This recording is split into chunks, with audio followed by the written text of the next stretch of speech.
Okay, my friends, before we get out on the drive, I always like to do a little show and tell so we know what we're talking about here. This being the 2021 Mercedes-Benz AMG GLB35 4MATIC. And the GLB is the second model up in the Mercedes-Benz crossover line, the bottom being the GLA. We tested that 2 weeks ago, so you can see that review here on our channel. And that one we tested was a base model. This is the top of the line in the GLB model range, and thus therefore we're priced out at $64,000. This has a lot of options on it. Base price on this model about $50,000. So just under $15,000 worth of options. And so what does that get us? Well, let's talk about styling for a quick minute. This is a vehicle that's based on a front wheel drive architecture, and it's designed to accommodate a third row seat in the back. And so that gives us some proportions and a stance here that's not your traditional rear wheel drive Mercedes-Benz look. In fact, honestly, if I'm honest, this kind of has this same proportional look as something else I've seen out there called the MV1. And I don't know, it just looks like a smaller version of that to me. And somebody's going to throw rocks at me for that, I just know it. But it's very pugnacious in its styling, I think. Looking at the grille, Mercedes AMG grille, it's different from the other ones. And this does have the lighting package on it, kind of a pricey option there, LED headlights. And the grille and the lower fascia all have that high performance look that is synonymous with a lot of the AMG models that are out there. The wheels on this one, 20-inch. Now, this does come with high performance wheels when you do step up to the AMG, but these are optional yet. And the brakes, 13.8-inch discs, and the rear discs are 13 inches as well. These are big brakes and they work very well. Coming down the side, you can see in the rocker trim, they've actually added a little bit of a gloss plastic trim piece that dresses it up just a little bit above and beyond the black plastic you typically see on SUVs. Looking at the rear three-quarter view though, I think this is actually a little bit sexier than the front three-quarter view, which is something I'd say for a lot of Mercedes vehicles out there right now. They really look good from this angle, and this is where the money's at. And looking at the proportions, you can see, like I was mentioning at the front, this is made for hauling people, and it was designed from the inside out for the availability of that third row seat in the back. Looking at the back, LED taillights as expected. This does have a power liftgate as expected at this price. And at the top, you can see this does have an integrated lip spoiler, which gives it that extra added bit of sportiness. Look at the lower fascia though, a nice bone to throw for the enthusiast crowd. Aerodynamic design at the bottom, and the exhaust tips, while I would call them semi-real, after all, you're not going to burn yourself on them. Putting groceries in the back of this thing, air does blow through them. They're not entirely fake, like a lot of the vehicles out there from Volkswagen, Audi, and some Mercedes-Benz. The interior of the GLB is a place that's very similar to the GLA that I tested a couple of weeks ago. The big difference, this is fully loaded, fully outfitted, and has the entire AMG lineup of features. And to start with, looking across the dash, you can see a carbon fiber like trim. Now this isn't real carbon fiber. At $64,000 though, I would expect it would be here. This does have the upgraded instrument cluster and infotainment system, a full sheet of glass, which has two 10.25-inch screens. Ahead of me is an instrument cluster that's fully customizable with different themes, and the steering wheel here also optional. The steering wheel has paddle shifters, but also has controls on it for all of the AMG dynamics as well as multimedia in that big sheet of glass.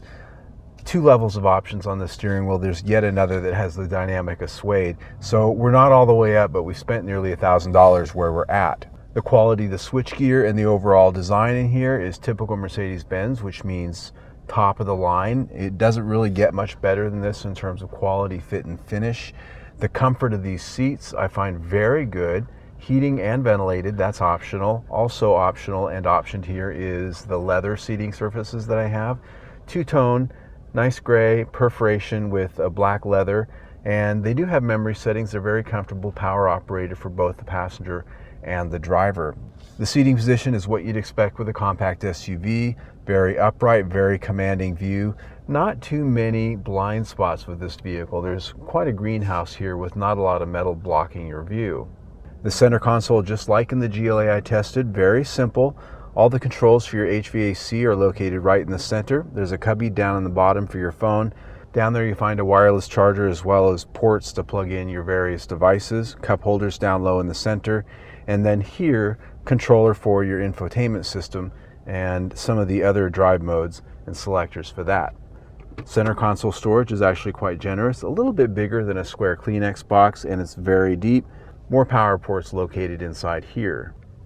The second row of the GLB is a place that offers pretty generous legroom, as you can see, and the seats are shaped so that those knees aren't going to be up against these seats unless somebody really big is sitting up there. These are set for my height, about 5'8" or 5'9" with my boots on, and I'm doing pretty well. Somebody that's 6 feet could probably sit up here and come a little bit further back and I'd be okay. The one thing I am noticing here is that this seat sits pretty low. You can see that my knees are perched up. I'm not getting a lot of support from the seat. I'm kind of just sitting on it with the ball of my hind. And even though they do offer some level of adjustment, they have a sliding adjustment and a back rake adjustment, they're just not that comfortable. They're very flat. You don't sit in these seats, you sit on them, and I wouldn't want to sit back here on a long road trip. I find myself already getting uncomfortable just as I sit here. I will share that there are some decent amenities expected at this price, some vents. There are some charging ports down here at the bottom, both a 115 volt outlet for AC, as well as 2 USB ports. These seats do fold down in a 60-40 split as you'd expect. The cargo area in the back is actually pretty generous, and that goes to the boxy shape and the fact that that area back there is really designed to accommodate another seat if you option it. Underneath that load floor, however, even though this is an SUV, you will not find a spare tire. There's only an emergency inflator kit. Kind of a disappointment, especially in a vehicle that they advertise as an SUV where you might be adventuring out there. Overall, I find this interior a very nice place to be in terms of its quality, its fit and finish. I do wish the carbon fiber were actually real for this money, but the real big disappointment was the comfort of the back seat, given that I sat in the slightly smaller version of this SUV, the GLA, and found that seat very comfortable. Because of the different design elements that we have for this vehicle, that is quite different. It's not someplace I want to sit for very long on a road trip, so this interior gets 4.5 out of 5 stars.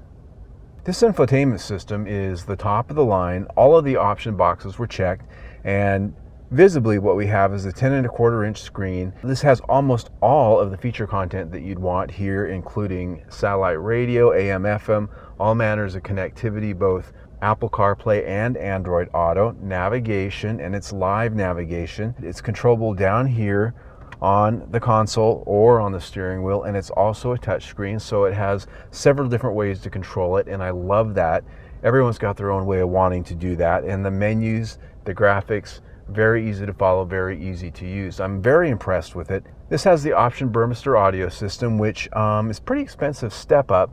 Not quite the quality I might have expected, but it is better than the standard audio system. The big disappointment with this is the visibility. Because this glass screen isn't shrouded, it's sometimes very difficult to see because there's a lot of glare coming from different directions. But overall, this system gets 4.5 out of 5 stars.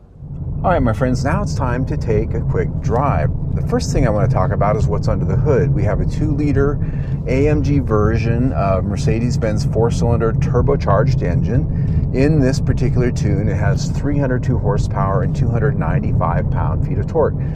That's quite a bit of power from a 2-liter engine. The good news is we've got all-wheel drive. Now, because this is a front-wheel drive based vehicle, the engine sits transverse under the hood. It drives the front wheels primarily, and it really only resorts to all-wheel drive when there's traction slippage or when you have it set on the sport mode and it's tuned to automatically direct a little bit more torque to the rear wheels, and this can direct up to 50% of its torque to the rear axle. So in no point does it become a rear-wheel drive vehicle, but rather front-wheel drive up to 50-50. So the question I always like to ask is, how does it go?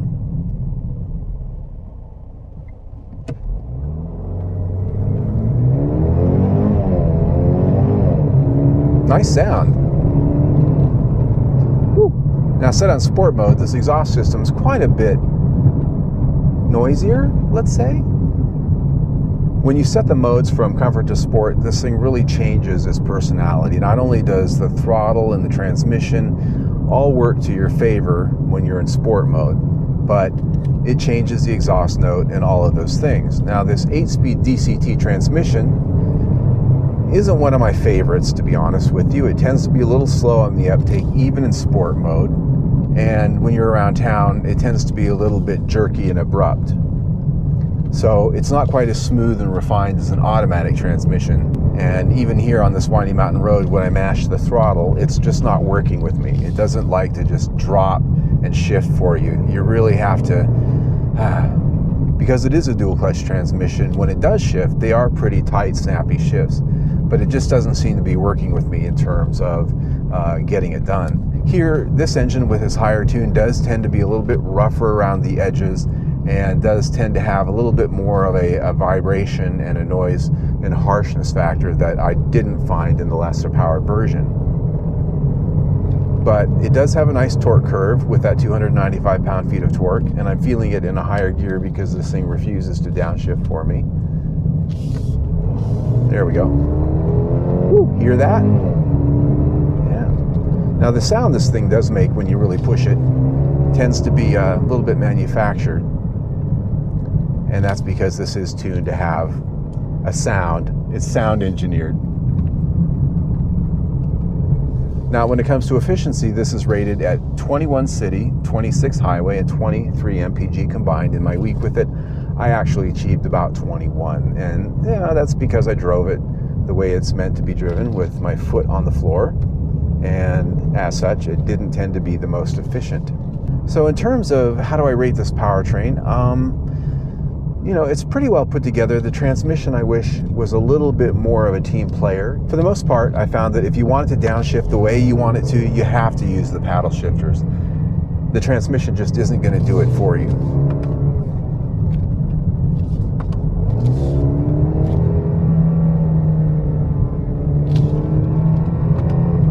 Yeah. This transmission's not your friend unless you just tell it what to do. You need to be passive-aggressive or just flat-out aggressive to really work with this guy. And just even around town, when you're just letting it be itself and do its job, it tends to just not be as smooth as an automatic is expected to be. So overall powertrain I rate at 4 out of 5 stars. Now when it comes to ride and handling, it's chassis tuning with the AMG ride control, variable damper suspension. For the most part, it's automatic and it's dialed into the drive modes, whether you choose Sport, which is quite a bit stiffer, Comfort, a little bit lighter, and that changes the steering feel. But on this tight, windy road, even though I can't get the speed on that I tend to get on other windy roads, this is a very tight place. I do find that this is very responsive, it's very agile, and these brakes work exceptionally well. And so this is a vehicle that, because of its compact size and its high performance nature, it does tend to work very well in tight quarters. And even on the highway and around town, I found that this is a vehicle that has a nice solid feel. It feels like a Mercedes-Benz. It feels like it's carved from a solid piece of steel. No rattles, no squeaks, no shakes. And while it can be a little harsh over bumps and cracks on Sport mode, for the most part, this thing feels every bit worth its price tag. So chassis gets 5 out of 5 stars.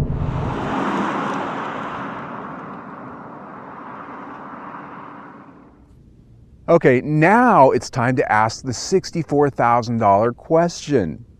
I just had to put that in there because that's exactly the price of this. And that question is it worth the money? Is it worth the money? Now, let me get the elephant out of the room right away on the perspective by which I look at some of these things. Coming up in the automotive realm when I was younger, a Mercedes-Benz meant a lot of things this vehicle embodies, but it also meant rear-wheel drive. It was one of the things that you would always come to expect in a Mercedes-Benz, was a front-engine, rear-wheel drive type of car. That meant luxury, it meant higher end. And so I understand that the lower levels of the model ranges in a lot of luxury brands now are front-wheel drive like this one. I get it, I appreciate it, but here we're looking at a vehicle that's cashing in at around $64,000. Exactly $64,000. And before I even start looking at all the things that make up value and how I measure that, my mind's going other places. For that kind of money, you can get a lot of things.